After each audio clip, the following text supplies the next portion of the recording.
Oke guys, jumpa lagi di channel bisnis online ala Sirtiman. Kali ini bahas tentang bisnis online di pedesaan gitu. Ya, udah banyak kalau bahas tentang bisnis online tanpa modal, bisnis online gratis, bisnis online buat pelajar.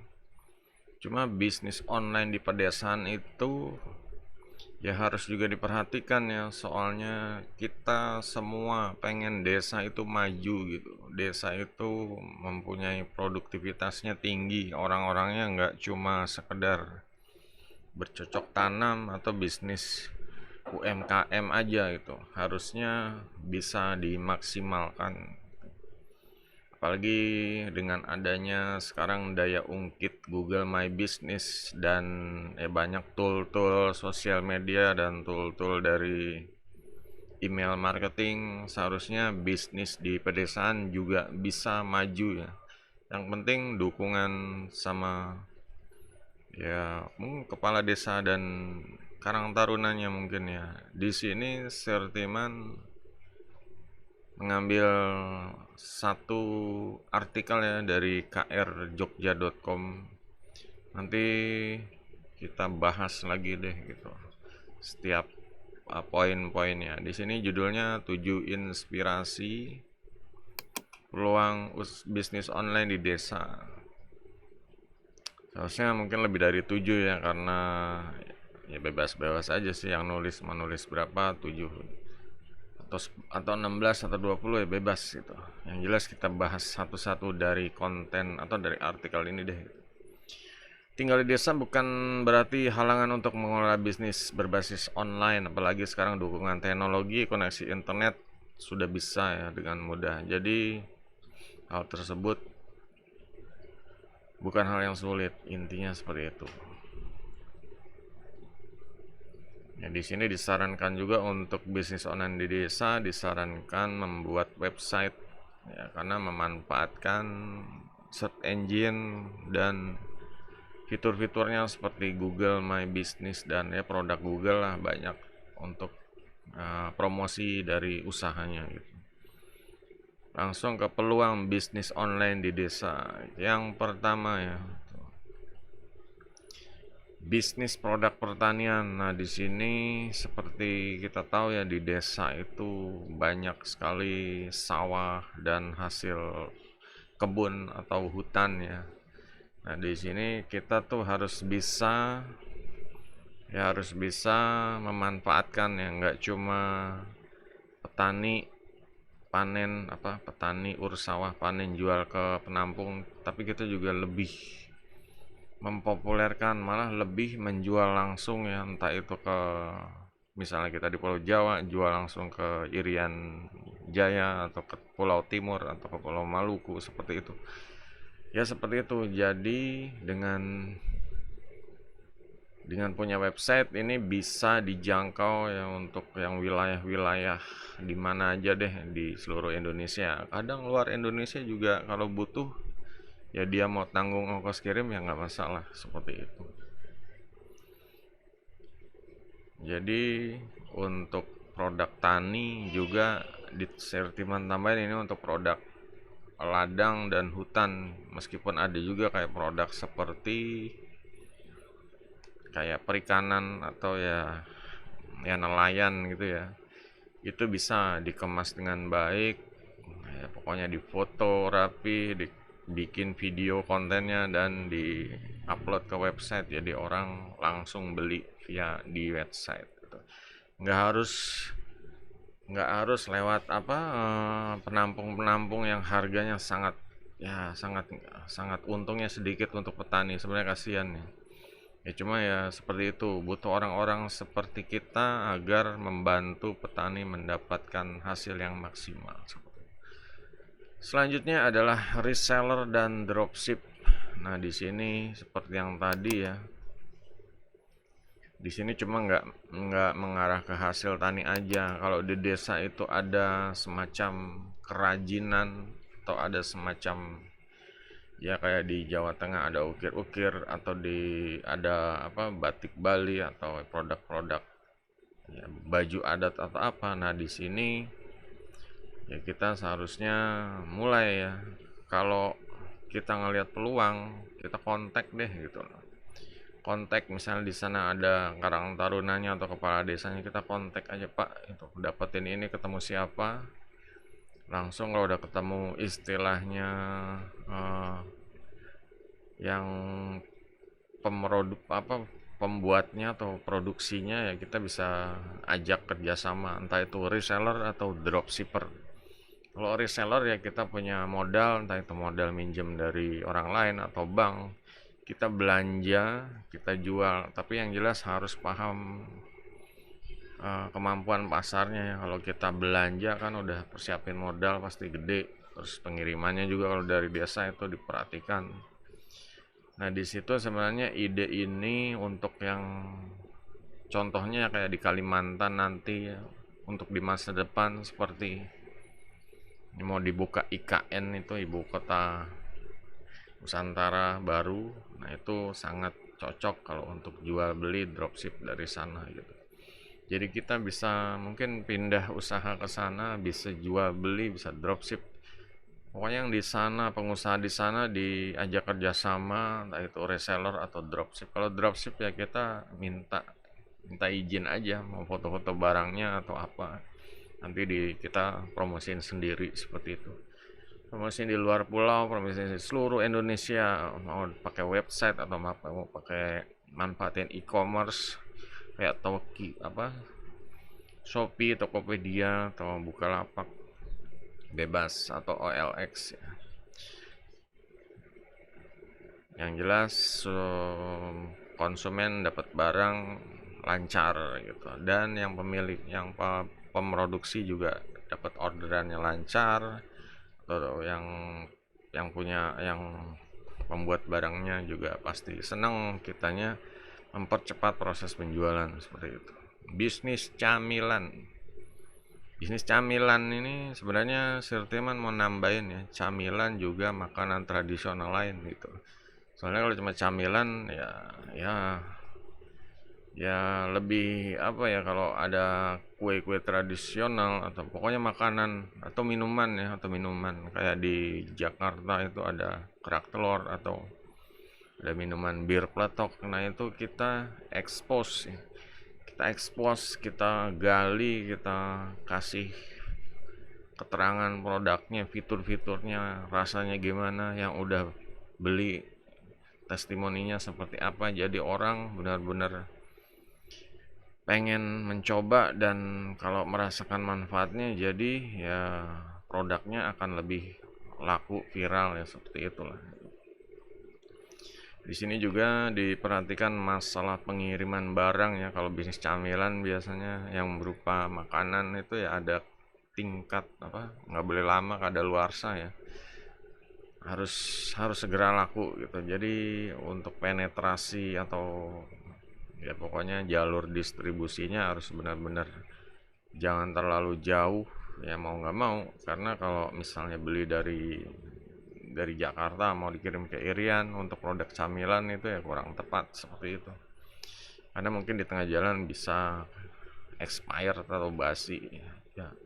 Ya mau nggak mau ini seputar area dari desanya aja gitu ya, diperhatikan lah untuk ya misalnya desa dijual ke kota ya. Juga ya kalau mau dijual via online dikirim ya bisa-bisa aja sih.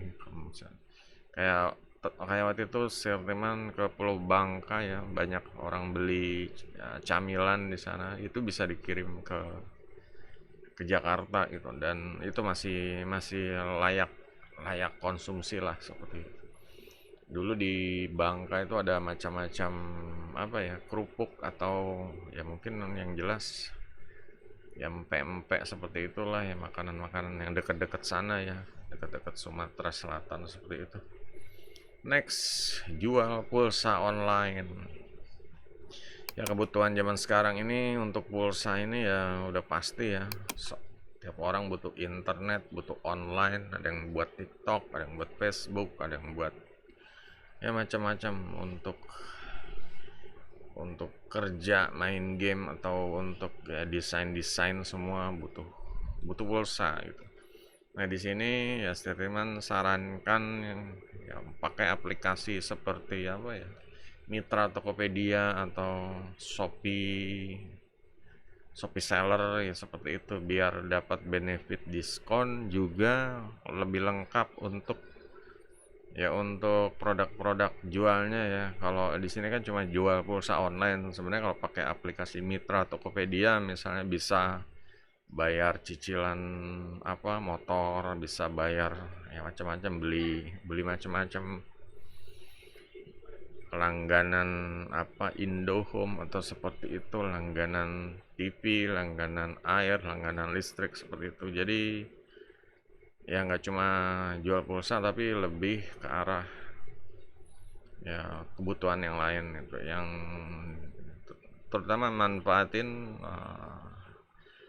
kayak aplikasi Mitra Tokopedia sejenisnya gitu. Ini udah pasti laku ya, apalagi kayak seperti nanti ya mungkin IKN yang akan dibuka udah pasti permintaan pulsanya ada gitu. Tinggal kitanya aja harus harus cepat tanggap aja mau jual pulsa di sana gitu. Itu karena udah pasti rame, udah pasti laku seperti itu. Tinggal kitanya aja mau atau enggak, usaha kita mau sampai mana seperti itu. Tapi sebenarnya IKN itu sebenarnya peluang besar ya. Cuma ya kita harus benar-benar berani ngambil risiko. Berani berangkat ke sana, berani survive jualan itu. Seharusnya kalau dari keamanannya sih daerah sana, daerah Kalimantan itu seharusnya aman ya orangnya nggak kayak ya nggak jahat-jahat istilahnya orangnya benar-benar support baik yang datang juga dipersilahkan asal bisa menguntungkan bersama seperti itu ya asal kita juga jangan ngambil manfaat terlalu yang berlebihan nanti akan terjadi bentrok seperti itu mereka dirugikan ya pasti nggak mau. Next kita akan menuju ke bisnis blogging. Di sini Sirteman kasih tambahan lagi ya. Mungkin ini kontennya udah agak-agak lama cuma di rewrite apa gimana. Sekarang itu nggak cuma blogging, cuma ya vlogging dan bikin video vertikal lah seperti itu kayak TikTok, Instagram Reel dan Facebook Story ya seperti itu. Jadi kalau punya bakat menulis ya di sini Sirtiman tambahin bakat membuat konten video, edit video seperti itu ya ini dimanfaatkan ya. Ya pokoknya dibikin entah itu blog untuk yang suka nulis atau yang suka edit video bikin channel YouTube seputar desa ya ini ya apalagi sekarang kembali lagi ke IKN itu dari awal itu banyak sekali hal-hal yang bisa diangkat atau diupload ya atau bisa ditulis ke blog atau diupload ke channel gitu dari mulai pembangunan sampai 6 bulan 1 tahun sekian ya itu nanti jadi suatu konten yang menarik jadi bisnis blogging di desa atau vlog di desa malah teman Sirtiman ya yang di Pekalongan sempat minta bantuan beliin kamera buat action itu buat ngerekam kadang dia kalau ya entah itu ya namanya di desa ya ke hutan atau jalan-jalan cari barang entah di sungai atau di ya pokoknya kebun atau apa dia mau direkam seperti itu nah itu juga bisa jadi konten. Next ke bisnis jasa online. Di sini jasa online ini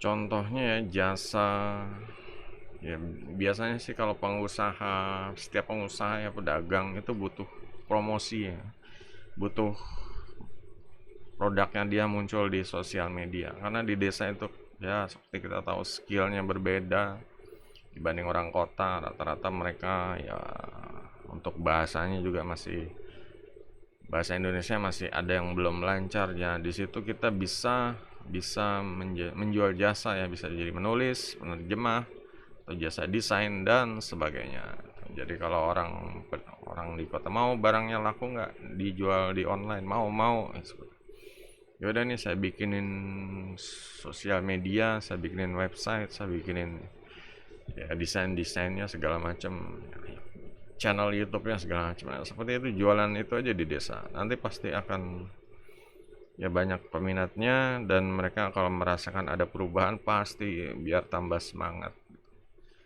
Next di sini layanan pembayaran online sebenarnya udah masuk ke yang tadi ya, yang ke pulsa itu. Ya cuma ditambahin aja gitu, ditambahinnya layanan pembayaran online itu. Ya biasanya kalau misalnya orang desa ini belum punya misalnya kayak akun PayPal atau Bitcoin yang harus belanjanya nggak bisa pakai rupiah atau pakai ya alat pembayaran digital kayak Kris ya, GoPay, ShopeePay ya, seperti itu. Nah ini bisa jual jasa ya, alat tukarnya seperti itu.